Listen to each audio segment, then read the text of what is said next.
পাকিস্তানের জনপ্রিয় এক টিকটক তারকাকে গুলি করে হত্যা করা হয়েছে। দেশটির ইসলামাবাদে এ ঘটনা ঘটে। সামাজিক যোগাযোগ মাধ্যমে আয়শা গিলামানা নামে পরিচিত ওই তরুণীর টিকটকে প্রায় ১৩ লাখ অনুসারী ছিল। নিহত ওই নারী কন্টেন্ট ক্রিয়েটরের নাম শামসু বিবি।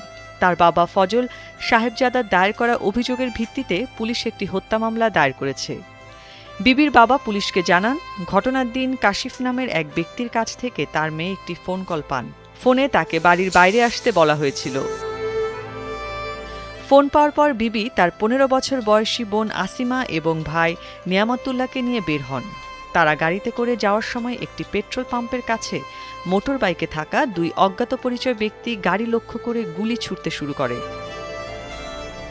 অভিযোগপত্রে উল্লেখ করা হয়, একটি গুলি বিবির ঘাড়ে বিদ্ধ হয়ে ঘটনাস্থলেই তার মৃত্যু হয়। এ সময় নিয়ন্ত্রণ হারিয়ে তাদের গাড়িটি অন্য একটি গাড়িকে ধাক্কা দিলে বিবির বোন আসিমা গুরুতর আহত হন।